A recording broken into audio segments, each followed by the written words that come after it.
চট্টোপাধ্যায় প্রায় সমস্ত মামলাতেই জামিন পেয়ে গেল, সিবিআই মামলাতে, কিন্তু এখনই জেল মুক্তি হচ্ছে না। মানে এটা নিয়ে আপনারা কী বলবেন?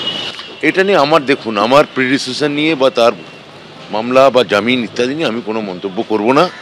হ্যাঁ, আমি তার মানে নিরোগ তিনি থাকুন, সুস্থ থাকুন, আমি এইটুকু বলব। প্রাথমিক নিয়োগ দুর্নীতি মামলায় জামিন পেলেন পার্থ চট্টোপাধ্যায়। প্রাক্তন শিক্ষামন্ত্রীর জামিন মঞ্জুর করলেন বিচারপতি শুভ্রা ঘোষ। এই বিষয় নিয়ে আরো বিস্তারিত জানবো, কথা বলে নেবো। আমাদের সঙ্গে রয়েছেন সৌভিক মজুমদার। সৌভিক, জামিন মঞ্জুরের পাশাপাশি একাধিক নির্দেশও দেওয়া হয়েছে আদালতের পক্ষ থেকে, সেই সম্পর্কে বিস্তারিত জানাও আমাদের।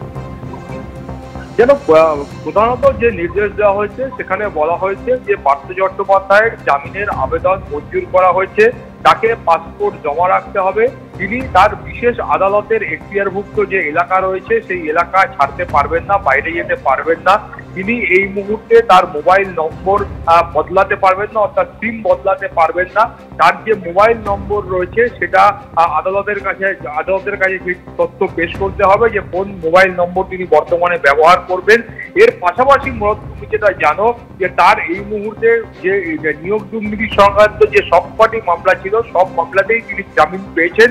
সুপ্রিম কোর্ট এবং কলকাতা হাইকোর্ট থেকে তিনি ইতিমধ্যেই এসএসসি থেকে শুরু করে প্রাথমিক সমস্ত মামলায় জামিন পেয়েছেন, কিন্তু শেষ 2025 সালের 18ই আগস্ট সুপ্রিম কোর্টের তরফ থেকে সিবিআই এর নিয়োগ দুর্নীতির যে একটি মামলা হয় সেই মামলাতেও তিনি জামিন পান, কিন্তু সেখানে নির্দেশনামায় এটা বলা ছিল যে 18ই আগস্ট থেকে 1 মাসের মধ্যে চার্জ গঠনের যে প্রক্রিয়া সেটা কিন্তু শেষ করতে হবে, এবং তার পাশাপাশি বলা হয়েছিল 18ই আগস্ট থেকে 2 মাসের মধ্যে সমস্ত সাক্ষীদের সাক্ষ্য গ্রহণের পর্ব শেষ করতে হবে, তারপরেই কিন্তু তিনি বেল বন্ড ফার্নিশ করা সহ বাকি যে সমস্ত আইনি প্রক্রিয়া রয়েছে সেগুলো সম্পন্ন করে তিনি জামিন পাবেন। ফলে এখনো পর্যন্ত আমরা আইনজীবী সূত্রে যে খবর পাচ্ছি যে 26শে সেপ্টেম্বর সেই সময় এই চার্জ গঠনের প্রক্রিয়া হয়েছে, কিন্তু এখনো পর্যন্ত সাক্ষ্য গ্রহণের প্রক্রিয়া পুরোটা শেষ হয়নি। ফলে আইনজীবীদের বক্তব্য যে কলকাতা হাইকোর্ট বা অন্যান্য আদালত থেকে সমস্ত মামলায় জামিন পেলেও যেহেতু এই প্রক্রিয়াটা বিশেষ আদালতে এখনো বিচারাধীন রয়েছে, সেই কারণে এই মুহূর্তে বা পুজোর আগে তার জামিন পাওয়ার বিষয়ে তারা বা জেল মুক্তির বিষয়ে তারা সন্দিহান।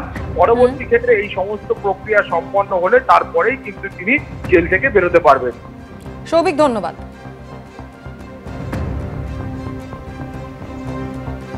2022-এর 23শে জুলাই পার্থ চট্টোপাধ্যায়কে গ্রেফতার করে এনফোর্সমেন্ট ডিরেক্টরেট। শিক্ষক নিয়োগ দুর্নীতি মামলায় টানা প্রায় 19 ঘন্টা জিজ্ঞাসাবাদের পর তাকে গ্রেফতার করা হয়। প্রাক্তন শিক্ষামন্ত্রীর বান্ধবী অর্পিতা মুখোপাধ্যায়ের ফ্ল্যাট থেকে উদ্ধার হয় নগদ প্রায় 50 কোটি টাকা।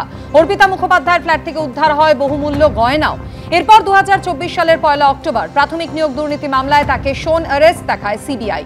সম্প্রতি এসএসসি গ্রুপ সি নিয়োগ দুর্নীতিকাণ্ডে সিবিআই মামলায় পার্থ চট্টোপাধ্যায়কে জামিন দেয় সুপ্রিম কোর্ট।